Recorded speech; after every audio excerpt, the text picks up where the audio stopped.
So, of course, you have an incredible job and a very, very needed job within the sphere of dementia and particularly supporting young people.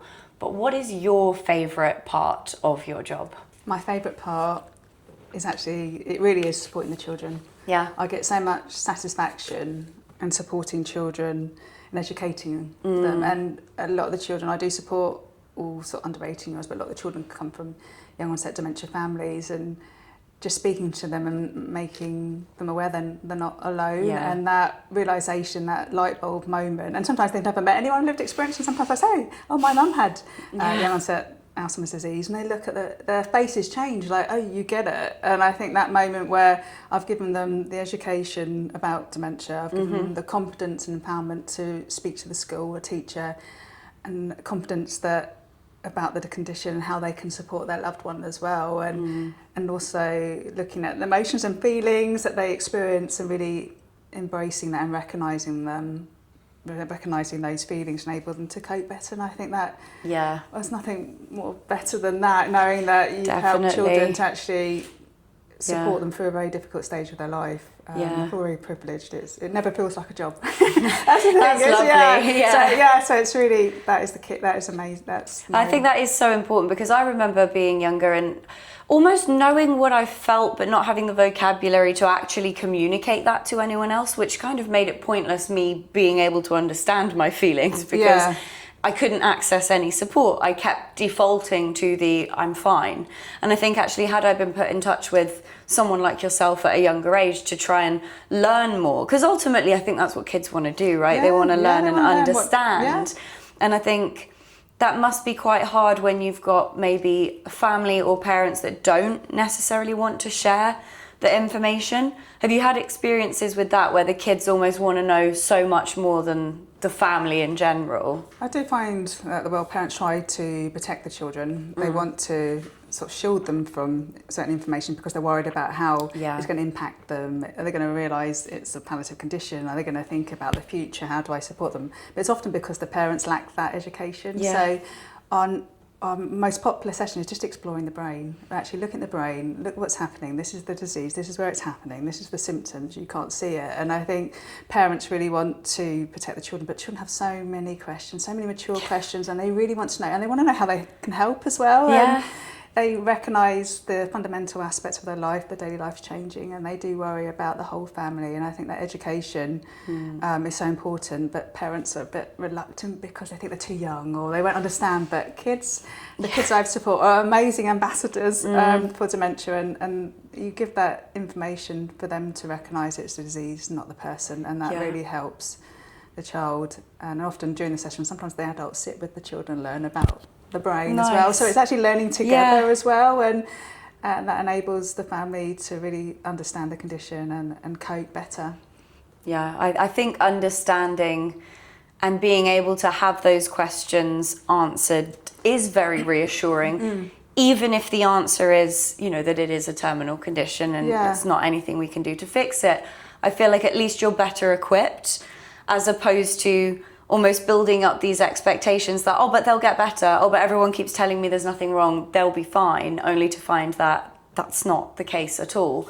So I know for me, I found it more helpful to almost be like, okay, these are the facts, now we can start processing some of the emotions, as opposed to feeling almost lost in the information and not knowing how to kind of sort it out. Yeah, because when we're talking about the brain, it actually triggers questions. And my role is about being that trusted adult, that information and that support and that safe space. So when you're exploring one topic, it opens the eyes to the children and they want to learn more, and they have questions that you can explore. And it really is such a huge subject. I'm always learning about dementia as well, so I actually learn from the children. So I often say to them, you're teaching me about what it's like to be a child with a parent living with young onset dementia. How can we support you? What does Dementia UK need to do? So actually it's a two-way learning curve. And often when I speak about children at different events, they're always in the back of my mind and drive to actually improve care and support, because they need so many more resources. They need so much more awareness and recognition for what they're doing. Yeah, I think that's a big one as well, of kids not realising they're carers. not being able to recognise that role, because for myself, I'm sure for you as well, when you were looking after mum, part of it is just, well, I'm just helping out. You don't view yourself in this caring role. And I think particularly growing up in a caring role, and I've spoken about this in other places before, but it almost harmed the way I thought about relationships and things, because I saw myself in this identity. I'm a carer, this is what I do.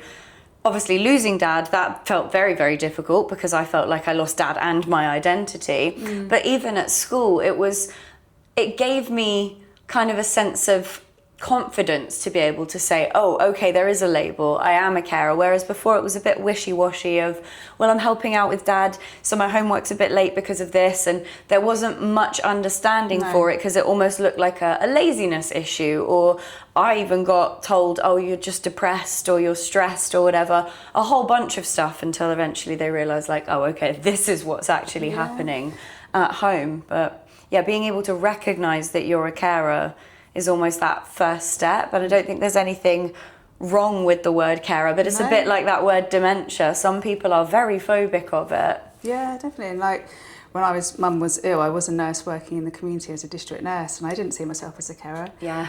Work probably didn't see me as a carer, and I really struggled with the balance. I remember mum, when she was really unwell in hospital, I remember that I couldn't really tell anyone what really was going on. I told the manager, but other staff didn't really understand. And I think if I said, oh yeah, I was a carer, my mum's got dementia, they would understand, and maybe not giving me the palliative calls, maybe not giving me the difficult patients that added that stress to me, because I just didn't tell or didn't recognise myself as a carer. I just saw that mum lived with dad, and I was the daughter, and I was working, trying to balance. The impact it had on me was the relationship, but actually no, I was providing a lot of emotional and practical support to mum and dad. So that recognising a carer is so important. But yeah, definitely stigma.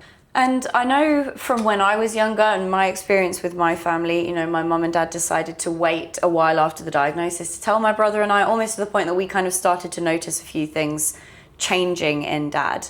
But I think it would be fair to say that oftentimes when there's a diagnosis, kids are kind of left out of that conversation and maybe a bit overlooked. Would you agree with that? I think they are. I think it's a big shock to the family when they get that diagnosis. I think people feel, you get a diagnosis and often that's it, isn't it? You don't get a follow-up, you don't get that support in place. So families are really just trying to survive and understand and process. I think it sometimes takes the adults a long time to process and educate themselves about what's happening, and they're under so much pressure as well. The person living with dementia, the person, the royal parent, the whole family, and often grandparents as well. The parents, the whole intergenerational impact, and children. And how do you capture? When do you tell a child? What is the right time? What do you say? Every child is different. Every sibling can be different as well, and some siblings want to know, some don't, and do you find children are so aware of the impact, but how do you break a devastating condition and when there's lack of support? And I think that's what families think, oh, I'm going to tell my child, but where can I get support from them? Who do I say? And I think it makes it real as well. I think sometimes the adults want to keep everything normal, keep routine. You understand that, it's really hard and devastating.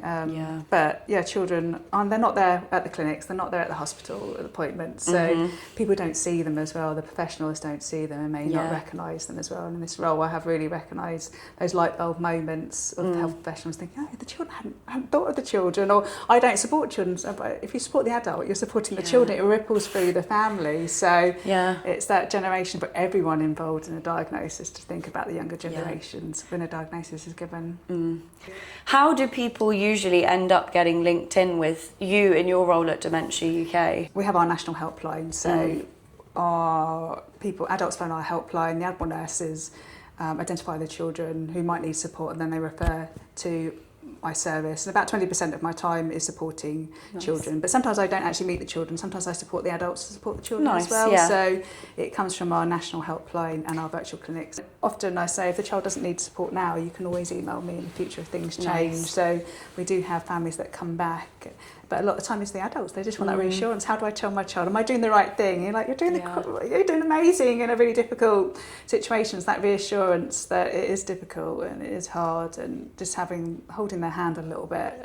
And I think, like you said earlier, though, the fact that you have the lived experience, and I know that's not, you know, the be all and end all for having experience in this field, but it does make a difference, because I certainly, because of course we'd worked together previously, and when we met and everything, I remember being like, oh, there's another person on the team who has this lived experience. Like, it just felt more of an instant connection, where it felt like I feel more comfortable talking to you, because even though other people might be trying their best to understand the situation, they're never going to in the same way as someone who's lived it. So I do think that that in itself adds so much value for the kids, being able to go, oh, not only can I speak to Hannah, but I can speak to Hannah and know that, like, Hannah's probably felt how I felt at some point, which for a lot of young people, sometimes using other people as your reference to kind of gauge your emotions or how you're feeling can be really, really helpful.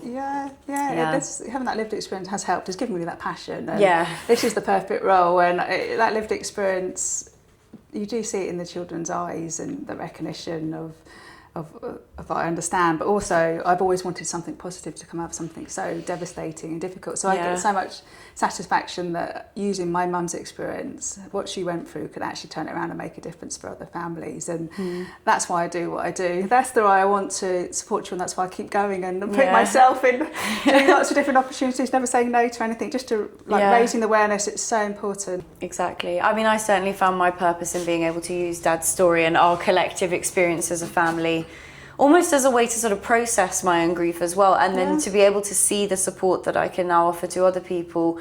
It is very fulfilling. It feels really nice to, as you said, take something that could be quite a dark cloud for you, but actually choose to kind of turn it into something really beautiful. What would you give as a piece of advice for any young dementia carers or parents of young dementia carers that might be watching this episode? Tell someone.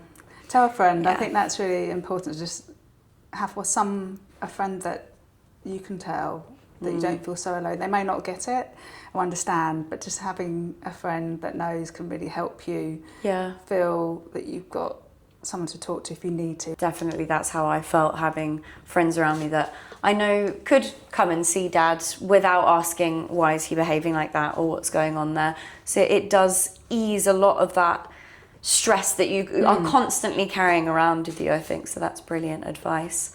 Well, thank you so much for joining me, Hannah. It's been a pleasure to hear your experience and to hear more about Admiral Nursing and Dementia UK. And we will see you next time. Oh, thank you.